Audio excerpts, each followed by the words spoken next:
এই মুহূর্তের সর্বশেষ আপডেট নিউজ নিয়ে আপনাদের সামনে হাজির হলাম। এখন শুনবেন সংবাদ শিরোনাম। সরকারি এমপিদের থেকেও হাসনাতের উপরেই বেশি ভরসা প্রধানমন্ত্রীর। নতুন দায়িত্ব পেলেন হাসনাত আব্দুল্লাহ। আগামীর প্রধানমন্ত্রী হিসেবে হাসনাত আব্দুল্লাহকে দেখছে অনেকেই। আরও জানাবো, প্রধানমন্ত্রীর অফিসে দুপুরের খাবার আর বিকেলের নাশতা মিলিয়ে মোট বাজেট 150 টাকা, যেটা আগে ছিল 5 গুণের বেশি। আপনারা দেখছেন লাইভ নিউজ বাংলা। এতক্ষণ দেখছিলেন সংবাদ শিরোনাম, এখন দেখুন বিস্তারিত। প্রধানমন্ত্রী তারেক রহমানের সাম্প্রতিক কিছু সিদ্ধান্ত দেশের রাজনীতিতে নানা প্রশ্ন তুলেছে, বিশেষ করে যখন তিনি নিজের দলের সাংসদদের পাশ কাটিয়ে বিরোধী দলের একজন তরুণ নেতা হাসনাত আব্দুল্লাহর উপর বেশ খোলামেলা আস্থা দেখান, তখন সেটা নিয়ে কৌতূহল না বাড়ার উপায় নেই। এত বছর ধরে রাজনীতিতে এক রকম চিন্তা কার্যক্রম চলেছে, হঠাৎ করে এমন এক নেতার উপর সরকারের এতটা আস্থা কেন? সেটা জানতে তো অবশ্যই মন চায়। তাহলে কি হাসনাত কোনো নতুন ও বড় দায়িত্ব পেয়েছেন, যা আগে বিরল ছিল? আজ এসব নিয়ে খোলামেলা আলোচনা করা দরকার, কারণ দেশের রাজনীতিতে কিছু সময় এমন অদ্ভুত সমীকরণ তৈরি হয় যা চট করে হিসেব করা যায় না, বুদ্ধি জ্ঞানের বাইরে চলে যায় কথাবার্তা। ভাবুন তো, আপনি সরকারে আছেন, সংসদে বিশাল সংখ্যাগরিষ্ঠতা আপনার দখলে, তবুও নিজের ঘরের ভেতর মানে নিজের দলে কোথাও কোনো জটিল বা স্পর্শকাতর তদন্ত করতে গেলে আপনাকে নিরপেক্ষতার খাতিরে বিরোধী দলের কাউকে টেনে আনতে হচ্ছে।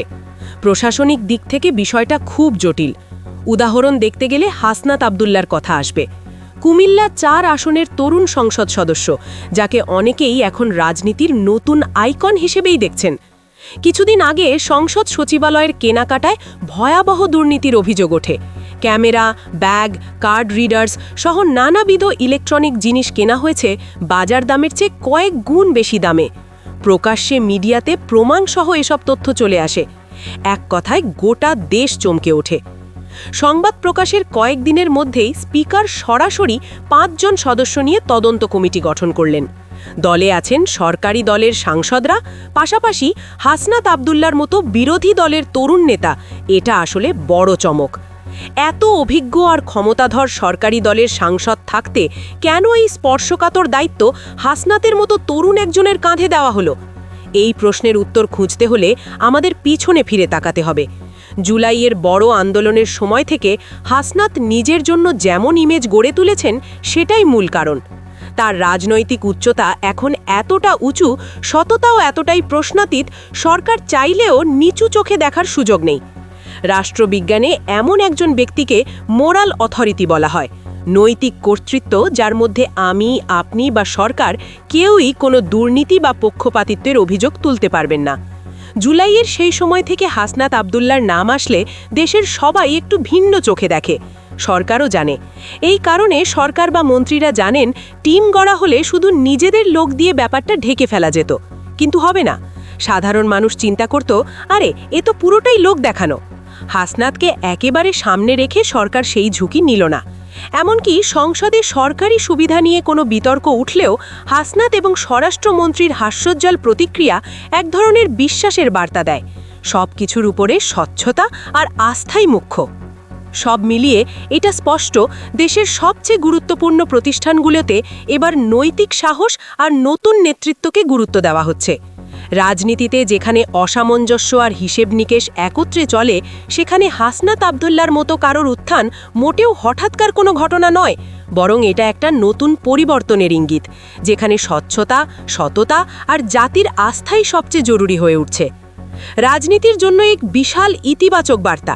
এটি প্রমাণ করেছে, আপনি যদি সৎ হন, আপনার মেরুদণ্ড যদি সোজা হয়ে থাকে, তবে দল মত নির্বিশেষে রাষ্ট্র আপনাকে মূল্যায়ন করতে বাধ্য। মানুষের মনে একটা সন্দেহ ছিল, সরকার সচিবালয়ের চুরির ঘটনা ধাপাচাপা দিতে নিজের লোক দিয়ে তদন্ত কমিটি বানিয়েছে। পুরনো কৌশলই তো, তাই না? কিন্তু এই কমিটিতে যখন হাসনাত আব্দুল্লাহ আর কিছু তরুণ নেতা থাকেন, তখন সাধারণ মানুষও চোখ বন্ধ করছে না, বরং তারা বলছে এবার সত্য বের হবে, কারণ হাসনাত তো সত্যের বাইরে এক চুলও যেতে পারে না। চোর যেই হোক, দল মত ভুলে হাসনাত তার মুখোশ খুলেই ছাড়বে, এটাই তো ওর পরিচয়। সরকার আসলে হাসনাতের উপর বেশি ভরসা করছে। তাদের দরকার সত্য বের করা, দরকার পুরো তদন্তের বিশ্বাসযোগ্যতা। এখন মানুষও তো জানে হাসনাত কোনো চাপের কাছে মাথা নত করে না। বিরোধী দলে থেকেও সরকার এই তদন্তে ওর মতো সৎ একজন লোককে বেছে নেওয়ায় সবকিছুই অন্যরকম ভরসার জায়গায় দাঁড়াবে। অনেকে হয়তো ভাবছে এই সংসদীয় তদন্ত কমিটি ঠিক কি? আসলে এটার আইনি আর সাংবিধানিক ভিত্তি অকাট্য। সংবিধানের ৭৬ নং অনুচ্ছেদে স্পষ্টভাবেই লেখা আছে, জাতীয় সংসদ চাইলে মন্ত্রণালয়ের কাজ পর্যালোচনা কিংবা গুরুতর অভিযোগ তদন্তের জন্য স্থায়ী বা বিশেষ কমিটি গঠন করতে পারে।